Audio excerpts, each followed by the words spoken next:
All right, listeners, I've had COVID how many times have you had COVID, Rob? This is my second journey with it. At least two that I know of. Yeah, so this is number 2 for me. Still unpleasant. I was joking with a friend that it's starting to feel like 2020. U.S. politics is going crazy. There's monkeypox rising in Africa. I have COVID again, whatever else. So this could go one of two ways. Either I'm going to be so unhinged, I'm going to be completely brilliant because the filter is going to be gone. I'm just going to tell you the things that I've been wanting to tell you the whole time, and the the sheer impact of the week is going to come on me, or I'm going to sound completely nonsensical. Either way, Rob, I'm playing with house money, so I don't know what you're going to do here. I'm freewheeling. As usual, I'm going to follow your lead. That's what I'm going to do. Okay, so let me try to not drive us into darkness. We've talked a lot about U.S. politics, and I know we don't want to talk about U.S. politics on this podcast, so I will just ask you one quick question, and we will move on to what's going on in the world and an interesting study that you found at the National Bureau of Economic Research. Any hot takes on Kamala and about the sudden reverse in momentum in Democratic politics? Not really, and I think the reason is because when we discussed our analysis the last few weeks about what's going on at the bigger level, that analysis was sort of independent of the individual candidates or what's going on. And I think we spoke about how sort of the policy objectives and sort of the fundamental issues about populism versus, kind of the forces of reason, as we would say, they're not going to go away. And I don't think this really changes any of that. It'll be interesting to see how this plays out. But fundamentally, I think the analysis and the takeaways and the things to look for are pretty much the same. What do you think? I think it's a little too early to tell. I remember Kamala running in the previous election cycle, and what a mitigated disaster she was as a candidate. She's been VP now for several years, so she has now experience being at the center of attention, which other Democratic candidates don't. She is young. Um, she is a woman, and that allows her to hammer on the abortion issue. We'll learn about maybe what she thinks, because one of the confusing things about her is, to me, she's always been a cipher. Like, I don't really know what she wants from a policy perspective. I don't think anyone knows what she wants from a policy perspective. So I go from, I knew exactly what Biden was going to do in his second term. I don't really know what Kamala's going to do if she won. She's kind of a question mark there, but there's not a whole lot she can do. I'm also not sure it changes the race that much. I mean, we're talking about a couple swing states in the Midwest. She was vice president for the government that oversaw. I mean, I think the inflation data is better than the polls suggest and how people feel about it. But people blame the Biden administration for the inflation and for all these economic problems. And she was part of that administration. So I think it's a little too early to tell. I do think it's interesting to watch the media do this complete 180, just hammering Biden and the Democrats are dying and everything is terrible, to, oh, wow, like, it's get into next gear, Kamala and the memes and the Democrats are back and they're raising money. And it's like, guys, like, she's still the underdog in the race. So I don't think we need to say anything more than that. But I will say, to the extent I'm doing anything, it's trying to read the tea leaves for what kind of policy she would have if she would come into office, because I don't have a firm handle on what policies she would pursue. And I don't know if she has a firm handle on that. The only portfolio she had that was related to foreign policy as vice president was immigration, and not exactly a good record to stand on there. So we'll see. Why don't we move away from that? Because we've done a lot of U.S. politics. I thought we should at least address it and move on. The world continues to spin, even if these are not the stories that other people want to tell. Why don't we back into the rest of them just by starting with a little U.S. Mexico? There were 3 things that happened in U.S.-Mexico relations over the course of the past week or so that caught my eye. The first was Mexico's president-elect, so Claudia Sheinbaum. She had some pretty pointed comments for Donald Trump. So Donald Trump said some not nice things about her incoming economy minister, Marcelo Ebrard, who was, I believe he was the foreign minister under the previous Mexican government. Called him a stupid person with a low IQ. That sounds like Donald, doesn't it? Said that, yeah, pretty bad. And Sheinbaum said, I mean, she was polite. She said, "I regret his rude language and disagree with his opinion. One of the best public servants in Mexico, blah, blah, blah. And he will be a great Secretary of Economy for our country, which no one should forget is free and sovereign." That was a nice little jab to have in there at the end. So I've sort of talked about, if it's Trump, like, this is not AMLO anymore. On that note, though, AMLO actually, after a couple days ago, said that he was going to send a letter to Donald Trump, his good friend, a man of intelligence and vision, to tell him that he really needed to stop blaming Mexico for the border crisis and for blaming migrants for bringing drugs into the United States. So even AMLO, who is Trump's buddy, sort of saying, "Hey, Donald, like, this is not how things need to look if we're going to go forward." But in some ways, the most interesting was Mexico's finance minister gave a big interview and spoke at a big event over last weekend where AMLO was there and the president elect was there. And he talked about how Mexico needed to review its trade relationship with China because it isn't reciprocal. And he talked about how AMLO had charged him with developing something called Plan Mexico, which was to create an awareness that Mexico, like North America as a whole, needs to produce more than it consumes, and that Mexico is depending way too much on basic products from China into Mexican homes and in Mexican manufacturing and things like that. And that's the sort of silver lining underneath all of this, because as much as I think any Mexican government would like to develop some independence from the United States, and maybe it would like to use China to do that, it's very difficult to do that in practice because of how overwhelmingly dependent the Mexican economy is on the United States. And to hear that Mexico is already sort of beating the drum about, hey, China's a problem, we need to figure out China, like, that to me feels like hedging your bets and preparing for, hey, Mr. Trump, like, we agree with you, we agree on China, we've already done X, Y, and Z, what other things can we do to improve U.S. Mexico relations? So a bit of a grab bag there, but those were three, I thought, fairly notable things in the context of U.S. Mexico relations going forward. Yeah, incidentally, I've been reading for the last few weeks Enrique Krautz's Mexico Biography of Power, which you recommended to me a few years ago. And someone, if anyone is listening, because I don't think this book exists, but someone should write a book that is a history of Mexico-U.S. relations, especially around the border, because that is a fascinating story to be told.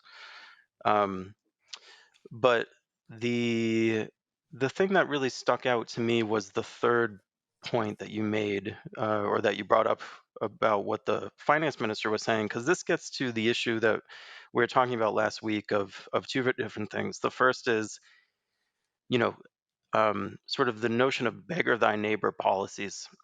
So historically, when you enter periods of fragmentation, lack of cooperation from a trade standpoint, you get this sort of dynamic where countries start going after each other and blaming primarily the current account surplus countries.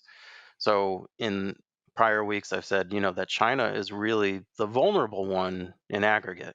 It's always the current account surplus country that is vulnerable, just like the U.S. was vulnerable in the 1920s, in a different era.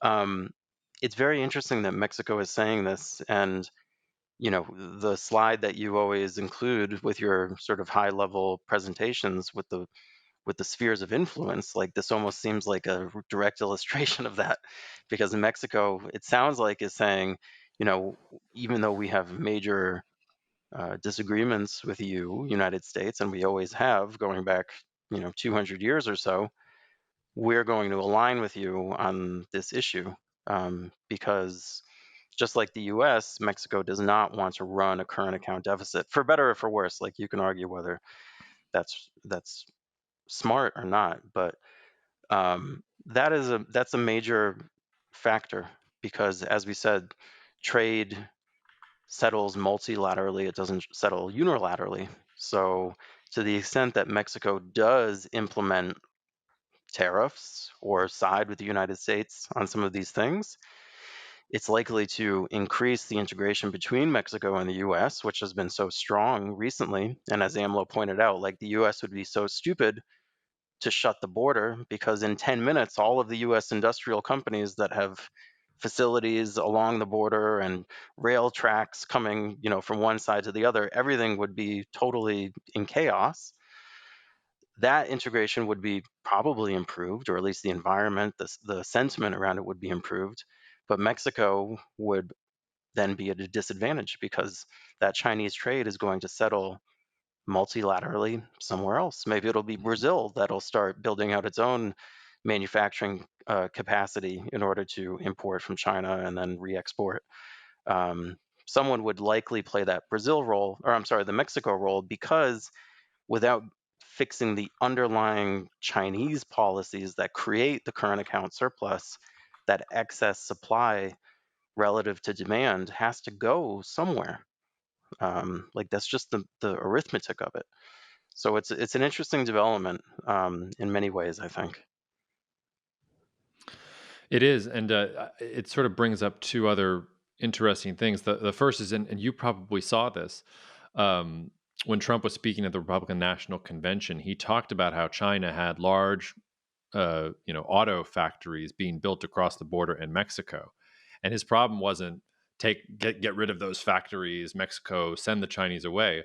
Trump's move there was to say, China, you must build these factories in the United States. I don't want to see these factories going up in Mexico. Like, enough of this nonsense. So, like, there's an interesting thing happening there where I think Mexico's trying to feel out where to go. I think it's also a really interesting juxtaposition, and I think a positive one in the long term for Mexico, versus Brazil, which Lula came out last week and said that his administration was putting together a proposal to join the Belt and Road Initiative. Now, China and Chinese state media made that, of course, that, oh, China's going to welcome Brazil to the Belt and Road family as quickly as possible. It was a little more circumspect, I think, from Lula, but it was the first time a Brazilian leader was talking about, hey, we want to formally join this thing. And it's not that surprising. I mean, the BRICS include Brazil, and I think Lula has always had a much more positive view of China than his predecessor did, and certainly than other Brazilian leaders have. But the other concerning thing there, or I guess it's also an opportunity for Brazil. I mean, Brazil is muscling out the United States and other commodity producers as the provider for China in things like soybeans and corn. It's also increasing its trade more with China in general, which I've talked about how that may be good in the short term. It's not great in the long run if what Brazil wants to be is the leader in its own backyard. If your economy is completely dependent on sending stuff to China, like, you're probably not actually going to become this regional power that we expect Brazil to become. So I wonder if you have any thoughts about either of those things, because it's Mexico using that populist framework. It's quite a sharp divergence, I think, from the news and really the trade developments we've seen out of Brazil in recent months. Well, I think just getting back to the spheres of influence diagram that you yourself have drawn out, you always put Mexico in the US, the North American sphere of influence, and Brazil is sort of its own sphere of influence. And I think we're seeing that play out in the field. It'll be very interesting to see how Brazil plays this. It seems like they have a lot of incentives to try to please both sides. Um, one of the issues for Brazil is that the stuff that they export predominantly is not the stuff that the US imports. Hmm. So again, trade settles multilaterally, but people talk about the politics in a unilateral direction. So the US is not going to feel like they're too beholden to Brazil, and Brazil is probably not going to feel like they're too beholden to the US, even though the US is the consumer of last resort. And if you really think about it, Brazil is sending commodities to China, and China is, using those commodities to produce stuff for the US. And at the end of the day, US consumption is the bottom line. So um, I don't know how that will play out, but it does support the notion that Brazil is likely to carve out an independent path here between the two to some extent.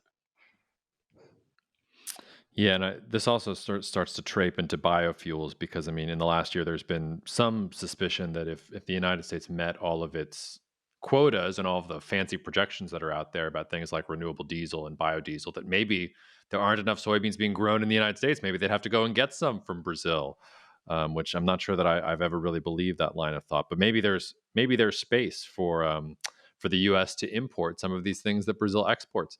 And the U.S. corn, I mean, if you're a U.S. corn farmer, you probably don't want to hear what I'm about to say next, but I mean, the U.S. corn farmer has been saved by ethanol policy. Ethanol policy was a product of a pre-shale United States where energy security was paramount. Doesn't really make sense anymore from an energy security perspective. It certainly does from providing livelihoods for American farmers perspective, and we can debate like what that looks like. But I don't know. There is some space there if you're creative and you have some policy chops and you have political support behind you to do some interesting things, which I just described a unicorn, so it's probably never going to happen. Um, let's move on to something that you flagged, which I thought was really interesting. And again, one of these things that can go under the radar and which I don't think should go under the radar. There has been a massive amount of Cuban migration uh, between 2022 and 2023. I guess I should say immigration. And a lot of it is migration to the United States. It's 10% of Cuba's population, so almost a million people, a little over a million people. It's the largest migration wave in Cuban history. The statistics are just kind of mind-boggling. The population today, or I should say at the end of 2023, is where it was in 1985. According to U.S. border immigration statistics, over 600,000 Cubans have come to the United States seeking asylum at the border with Mexico. This really stuck out to me. Such statistics represent the largest migratory flow in the history of Cuba, both before and after the revolution, much more numerous than any of the previous migratory waves since 1959. And at least one sort of researcher who at the Cuban Research Institute said that maybe these numbers are conservative, like maybe the situation is much worse than that data suggests. Also, at least roughly 80% of those who have left are between the age of 15 and 59. So they're losing folks who are young, who can actually drive productivity and things like that going forward. I hesitate to make too much out of this because people have been expecting the situation between Cuba and the United States to change literally since the Kennedy administration, and it never does. But at some point, it will change. So why don't you riff a little bit on our favorite out there outlier frontier market opportunity in the world? Well, I don't know how much there is to say other than this is worth paying very close attention to relative to the amount of attention that's being paid to it in the media, which is none virtually. And I think there's a temptation to be like, oh well, Cuba's been a mess for decades. Sort of like, did they declare peace in the Middle East? Like sort of that vague, clueless, not paying attention to the issues. But um, this is it doesn't really work like this. Like systems like this, you can't just continue to bleed for decade after decade and have it be a stable scenario. And in this case, to lose 10% of your population, and by the way, certain estimates are that they've lost 18% of the population in the last few years. That is a catastrophic decline. And the issue, as you pointed out, is the demographics of who is leaving. It's your most productive, sort of prime period of life people, and the impact that it's having on food production. So I think this is going to connect in some ways to the Egypt discussion that we'll have in a few minutes. But it's very similar in the sense that we're in a different environment now.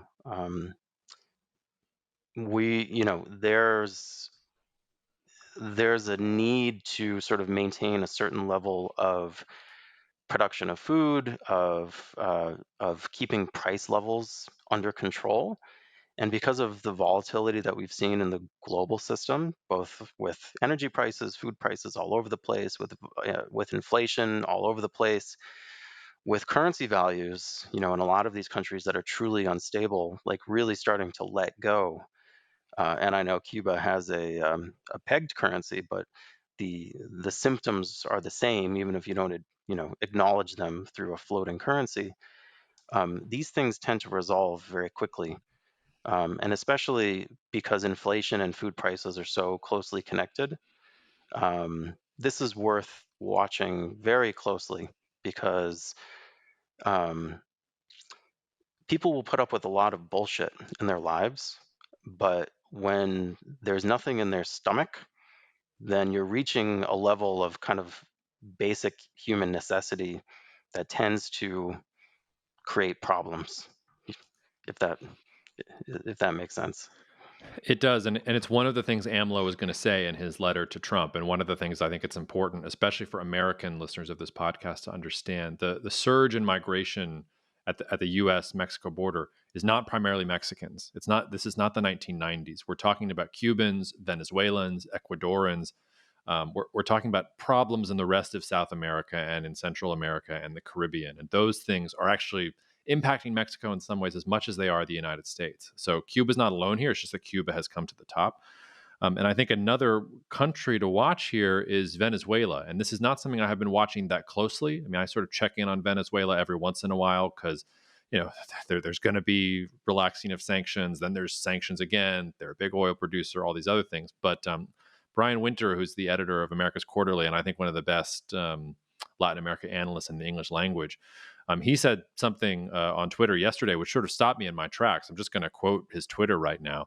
Wild mixed signals out of Caracas, data points for both those who think Maduro will cheat this weekend in elections and retain power, and those who see at least some possibility of a democratic transition.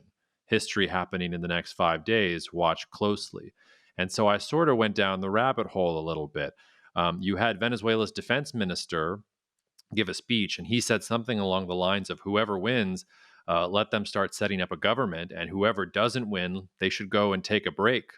Which, okay, like that's not full-throated support of the Maduro regime at all. And there's been some talk about Maduro trying to shore up military support ahead of the vote. The polls themselves seem to suggest that the opposition is in a good position. All of which is to say, we're talking about Cuba. I don't have the same sort of stark data to tell you about the migration figures with Venezuela, probably because the data is not as good. But you've also had millions of Venezuelans leaving for the exits too.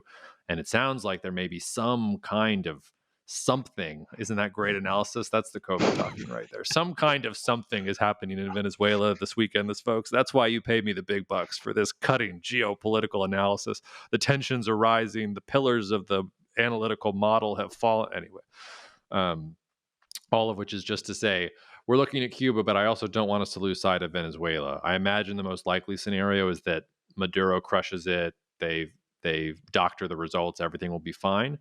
But little blips that suggest that maybe the pressure in Venezuela is also coming to a head. Anything else you want to say there before we segue to our next basket case of a country, Rob?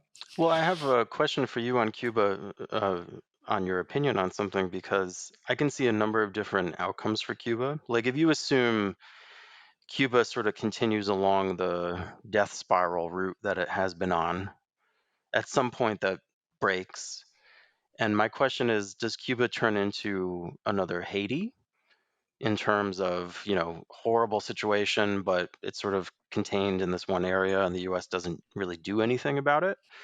Or does Cuba's geographic position and its importance, because it's so much more important than really anything else in the Caribbean in terms of where it is, how big it is, how close it is to the US, as you know, does that result in some sort of intervention, some sort of policy response to move in to forestall something happening?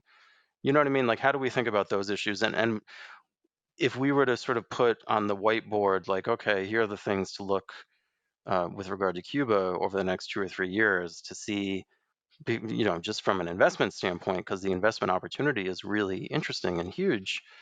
What are the first signposts to really understand and anticipate before the mainstream realizes what's going on? What would those things be, do you think?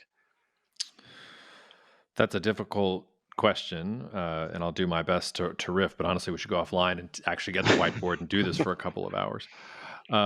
But I guess I would say a couple of things. The first is this actually does really dovetail with our podcast last week. And if you didn't listen to it, like I thought last week's podcast was I mean, all of our podcasts are absolutely wonderful, but it was particularly good. It's historical perspective.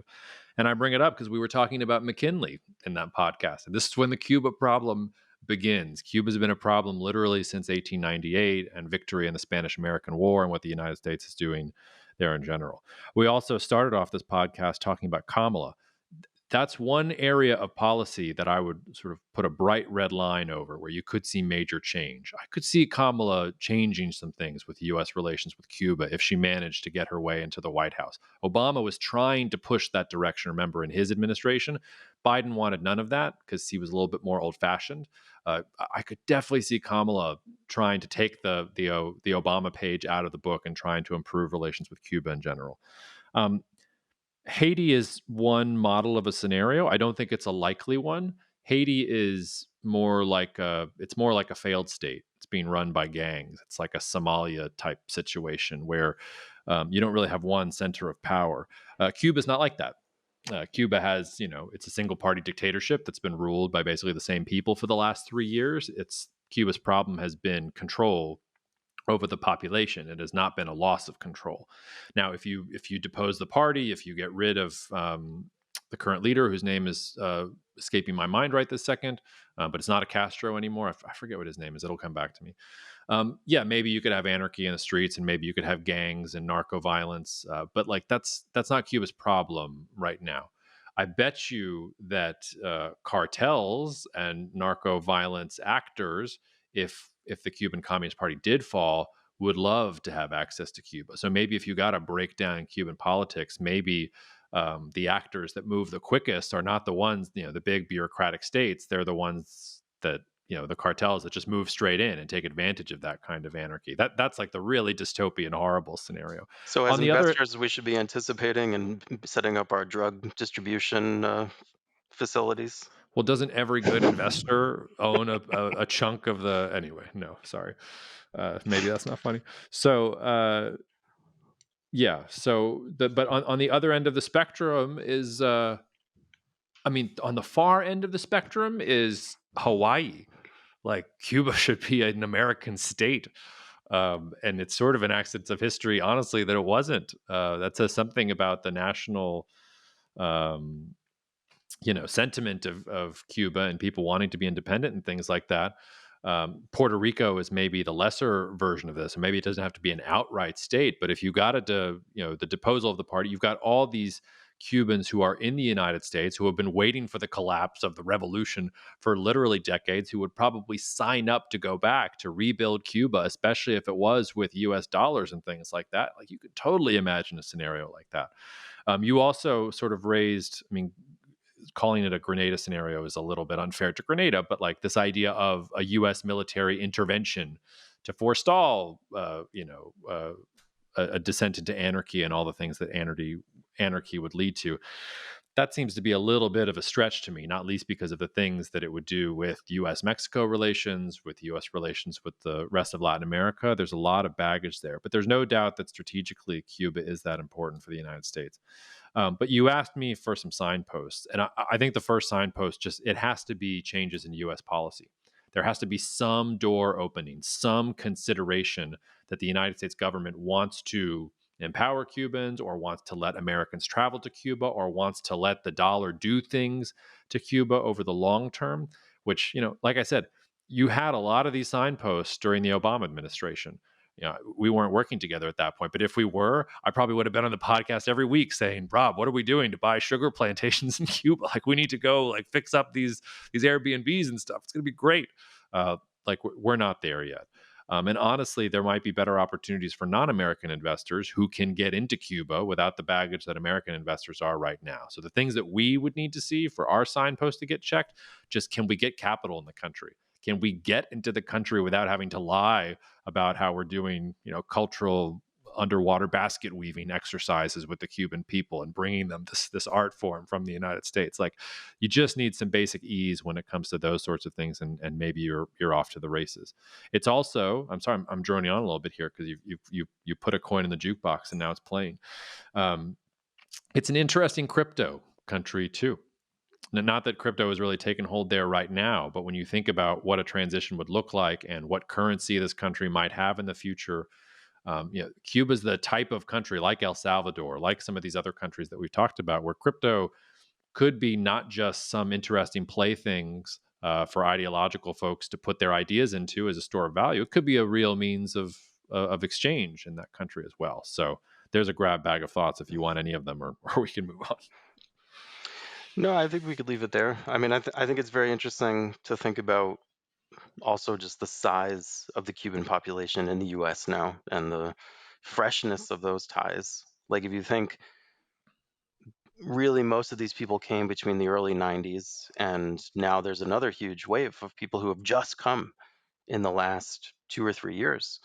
It'll be interesting, and I don't know what the answer to this is, to see how those different groups have different viewpoints and how they over time affect policy. And just from an investment standpoint, that's a lot of people lining up who are probably pretty eager to, in a future liberalization scenario or a scenario where ties are improved, probably pretty eager to buy land and real estate and at least have a foothold there. So Yeah, and I can't really think of a good analogy like that, where you have a population in exile that is waiting for a turn in government and could see that turn in their lifetime. It could, by the way, it could not change for another 100 years, but we're talking about what if it does change. I'm struggling to think of any kind of example. Like maybe Rwanda. Like maybe you could talk about that, where you had exiles who came in after the genocide and took over the government for good and bad, and that economy has sort of taken off. Maybe you could talk about East and West Germany as like a rough analogy of this, where when you get the reunification of Germany, West Germans can go into East Germany with their capital and pick things up. I don't know though. Like it's not a normal scenario. I'd have to crunch that a little bit more. certainly not in the US because just physically not much is close to the US, like Rwanda, or you can think like maybe Somalia. Like the US has a large Somalian immigrant population in places like Minnesota and stuff like that, but they're so far away from Somalia. It's not like Cuba is right there. Like you could literally just jump on a boat and be there in a few hours. Yeah, That's we've never experienced something like that. So I don't know if yeah. there is I any mean, benchmark you can look at. and Teddy Roosevelt did that himself, right? He jumped on a boat and ran around with a horse and charged a hill or something like that, to great fame. You talked about how Cuba had been a mess for decades. It has been a mess for decades. Let's talk about another country that's been a mess for decades, but really the last decade plus has been really bad. Egypt, and we've talked a little bit about Egypt on the podcast, probably from an outside point of view, from its investment perspective, because I don't see a lot of investors going out there eager to buy Egyptian equities or Egyptian government bonds or things like that. But it is arguably the most important country in the Arab world. It's the center of it was the center of the Arab Spring, which continues to remake the Middle East in strange ways. And there were a couple different things this week that sort of struck me when we were talking about Egypt. The first was that despite the government running out of money, Egypt said that it had been able to import a lot of LNG, so that they were cutting scheduled power cuts over the summer. And that makes it's super hot in Egypt, so it makes sense that that's what you would want to do. But it was kind of remarkable to me that Egypt found the capital to get that LNG into the country, and that that's how they're spending it.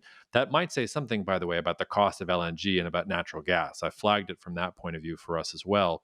At the same time, though, you look at everything else happening in the Egyptian economy, um, it looks like a death spiral.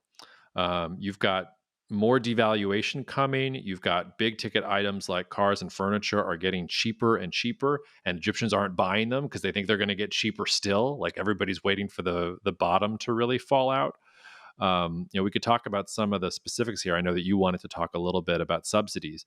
It's also Egypt is also difficult to talk about because they already have a deal with the IMF. So the IMF in March promised them more money and will probably help them as much as possible. This is a strategic partner for the United States. The United States, as part of the Camp David Accords, or not the Camp David Accords, the Egypt Israel peace treaty, gives billions of dollars worth of weapons to Egypt every single year. And the Saudis have been propping up the Egyptians too. Anytime they run out of money, the Saudis come in and give them a nice check, or some of the other Gulf countries do too. So there's a lot of backstop here. So I'm not about to say that the thing is about to blow up, but when we're talking about pressure increasing over time, the pressure is increasing there, and nothing that we are seeing out of the Egyptian economy looks good. So I hand the baton to you there.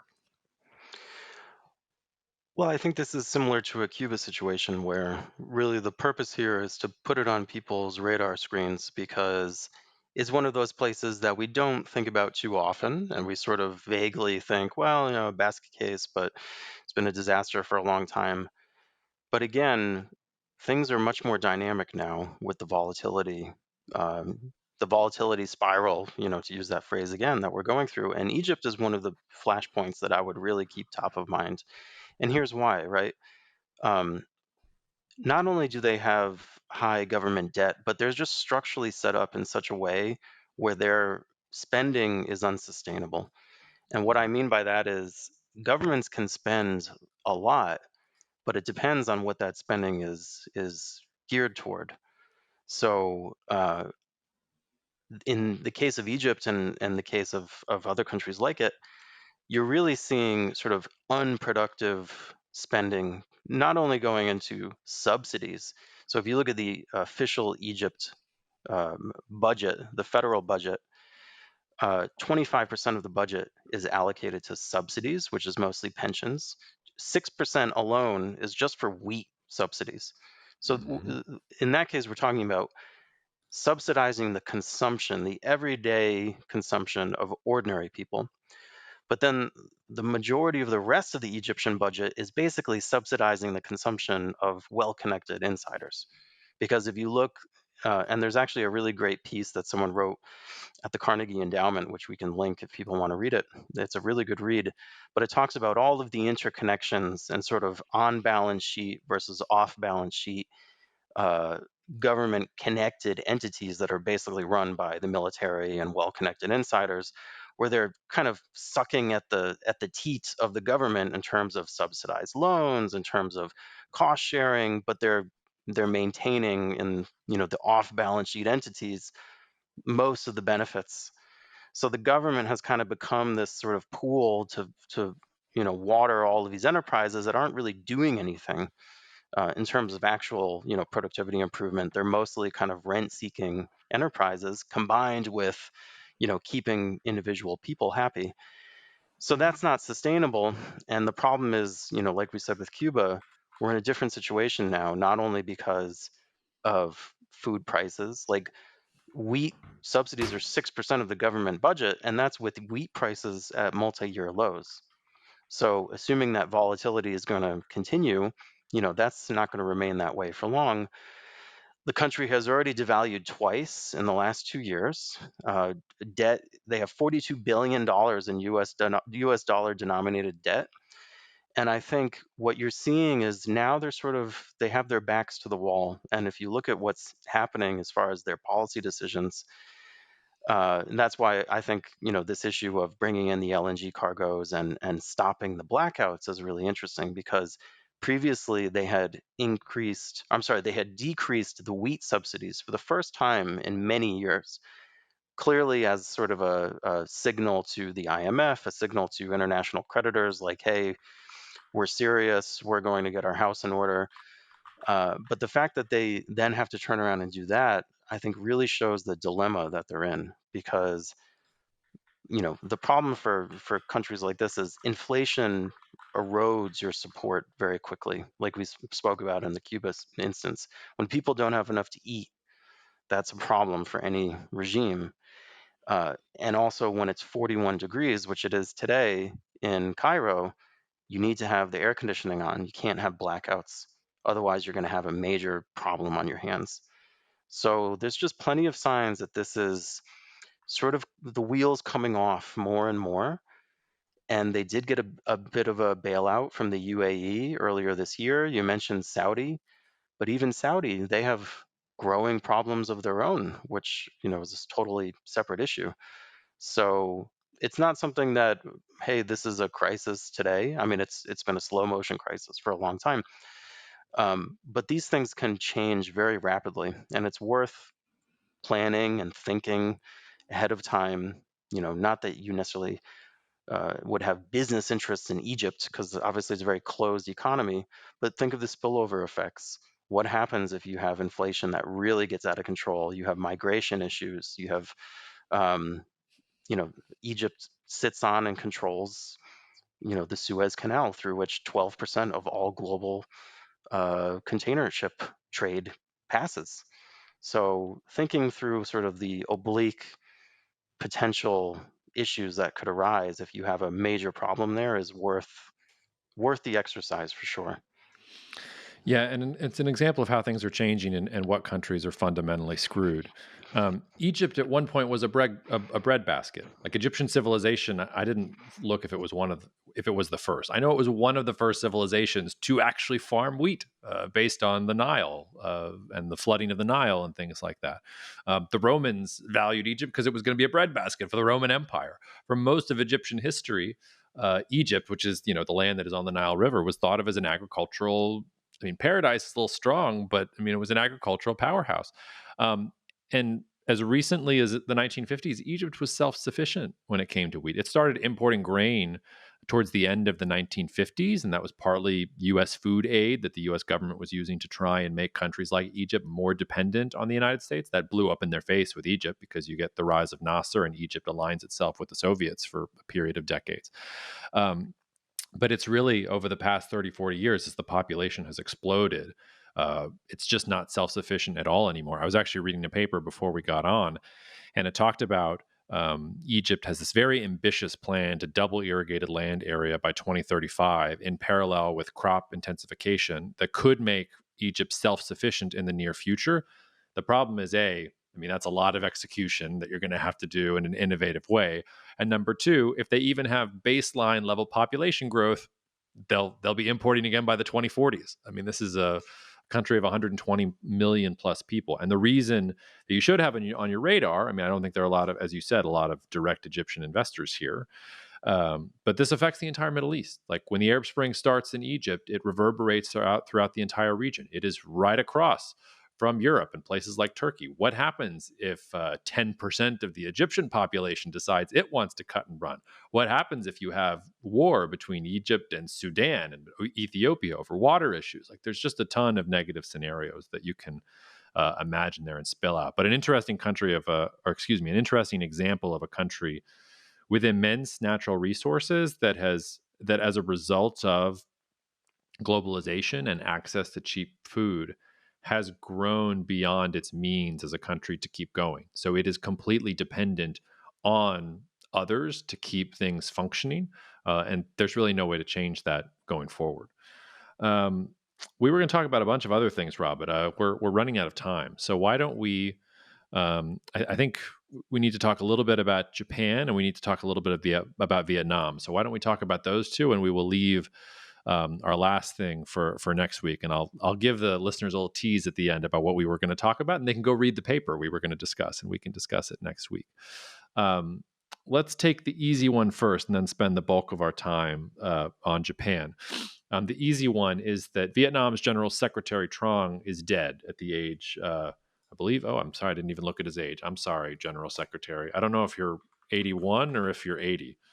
Let's find out really fast. 80. Sorry about that, Mr. Tron. Um, Probably not that big of a deal for most folks, but if you're doing supply chains in Southeast Asia, if you are investing in companies like Apple, who have been talking about moving their production facilities out of China and into countries like Vietnam, like the number of companies and folks that are affected by seemingly innocuous things like this, I think is worth talking about. And the reason it's so interesting is because Vietnam is a bit of a black box. It's really, really hard to get information there. We've known Trong was ill since at least the beginning of the year. He wasn't showing up for scheduled meetings. He was sending other folks in his stead. At the same time, he was overseeing this massive anti-corruption drive, which was vaguely reminiscent of what Xi Jinping was doing at various points during his leadership in China, really purging rivals and things like that. And the upshot of that was Vietnamese politicians and officials were nervous to do anything. They weren't approving building out more infrastructure because they were nervous that they were going to get caught in the anti-corruption furnace. And Vietnam is maxed out from a capacity perspective. If you are today wanting to move into Vietnam, that might sound nice on paper. There's not energy. There's not the factory. There are not the roads. The stuff isn't there for you to do those things. So I think there's two scenarios here. Either the knives came out beforehand and the new president has already fixed everything, and maybe we get a return to normalcy and Vietnam continues forward, or things are about to get real and you're about to get a real competition between all the various factions within Vietnamese politics. I bring it up not to give you any concrete answers, but just to say, I just want to underscore the pitfalls of nearshoring and deglobalization and why China has such a dominant position when it comes to manufacturing, because when you manufacture something in China, it meets a baseline level of quality and cost, and it actually happens on time. You're not worried about these sorts of things. Anything you want to say about Vietnam before we turn to one of our favorite hobby horses in Japan? The only thing I would add on Vietnam is I've noticed in the earnings season that has just started up, companies now clearly taking their cue from the political environment are starting to bash Vietnam openly again and talk Mm, about, how they've been a backdoor for Chinese exports, and we need to, implement the non-market economy designation for Vietnam again and start clamping down, which I think is interesting, in the light of Mexico and that conversation, because if you're thinking from an investment standpoint, whether it's financial capital or supply chain allocation and stuff like that, um, these spheres of influence become important because, I think large public companies feel okay to bash a company or a country like Vietnam in a way that they would not necessarily do for a country like Mexico, mhm. at least from what I'm seeing in sort of that bottom up way. So uh, just an observation there. All right. Let's do 5 minutes on Japan, and then you got to get out of here because you got to run to an important meeting. Um, Here's the nice segue. Japan now has more than 3 million foreign residents living there for the first time. That's over 2.5% of the population. The largest group of foreign workers in Japan, at around 25%, are Vietnamese. So the Vietnamese are leaving Vietnam and going to Japan. But the reason we wanted to talk about Japan was the yen is suddenly strengthening. Wish our timing was a little better there. We were a little premature. The Nikkei is correcting. A Japanese government panel just agreed to a fourth annual record for increases in the country's minimum wage, so increasing it by over 5%. I don't know if you also saw this services inflation also in Japan. So what Japanese companies charge each other for services rose to 3%. So that's above that 2% goal that they have in general. But I'll get out of the way here and let you cook on Japan before we say goodbye to the listeners. For Japan, it's really just checking in because we've been talking about this for a long time and have been bullish on Japan, God, since we first started working together years ago. Um, I think really the only thing to say about Japan is that everything is sort of all systems go, in terms of the virtuous cycle of reinflation, wage growth acceleration, interest rate normalization, confidence returning. You're just seeing a lot of those data points accumulate and accumulate. And just recently, the last monthly reading for workers' base pay in Japan. So the way that they report this is in terms of cash base salary or hourly pay plus bonuses. And what you had been seeing was like base pay was good, but a lot of the increase that companies have been doing was in the form of bonuses. Now, in the last month, you really saw an acceleration where base pay was up 2.7% year over year. That's the biggest year over year increase since 1993. So, whenever you can say in Japan that something is happening for the first time since 1993, that alone is telling you that the situation, the sort of normality that we've gotten used to for all these years of Japan being stagnant and boring is really starting to change. Just a few other quick anecdotes or data points. There was a piece in Bloomberg that was really interesting about how the trading activities in the JGB, the Japanese government bond market, are actually returning. And for the first time in many, many years, foreigners are actually interested in trading JGBs. So all the like old market makers in Tokyo, like none of these guys even speak English. They're all from, older guys from the bubble period who kind of were holdovers. Now they're all of a sudden super in demand, and people are trying to figure out how to even talk to these guys. And they used to have these meetings that no one would attend, and now everyone's going. So you just are seeing these data points about the infrastructure is sort of lighting back up and coming back into effect. the Nikkei market itself has been in a huge bull run, which is really interesting, and people are starting to pay attention.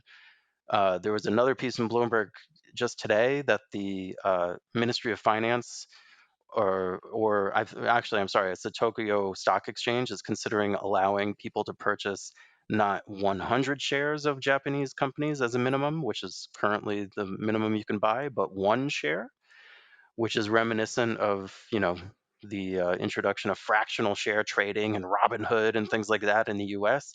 Ultimately, what this is going to do is increase retail participation in the Japanese market. You mentioned the influx of foreigners.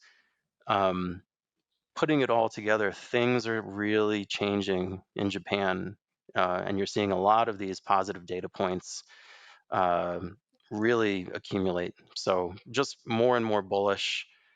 This is a long-term story. It's not going to change on a dime. And the more that you see these data points come up, the more you can feel reassured that the self-reinforcing spiral, the self-reinforcing normalization is getting some legs. And if that happens, then that's a process that could last for a very long time. Yeah, one of our friends over at Bespoke asked me a question. He said, if you were advising someone and you had to pick one country to invest in that was not the United States over the next sort of 15 to 20 years, which country would it be? And my first answer was, well, of course, one size doesn't fit all. It depends if you want growth. But I said, if what you want is, a conservative approach to growth over the period of the next 10 to 15 years, I think Japan is probably your best bet. So I'm with you there. Let's let you get out of here, Rob. Listeners, the name of the paper we were going to talk about, which we will talk about next week, is The Employment Effects of a Guaranteed Income, Experimental Evidence from 2 U.S. States. It's published in the National Bureau of Economic Research. I'm sure you all know how to use Google. It's free, but if you need help, you can email me and I will send you the paper. And Rob, we'll pick it up there next week. Sound good? Sounds good. All right. The views expressed in this commentary are subject to change based on market and other conditions. This podcast may contain certain statements that may be deemed forward-looking statements. Please note that any such statements are not guarantees of any future performance, and actual results or developments may differ materially from those projected. Any projections, market outlooks, or estimates are based upon certain assumptions and should not be construed as indicative of actual events that will occur. Cognitive Investments LLC is a registered investment advisor. Advisory services are only offered to clients or prospective clients where Cognitive and its representatives are properly licensed or exempt from licensure. For additional information, please visit our website at www.cognitive.investments. The information provided is for educational and informational purposes only and does not constitute investment advice, and it should not be relied on as such. It should not be considered a solicitation to buy or an offer to sell a security. It does not take into account any investor's particular investment objectives, strategies, tax status, or investment horizon. You should consult your attorney or tax advisor.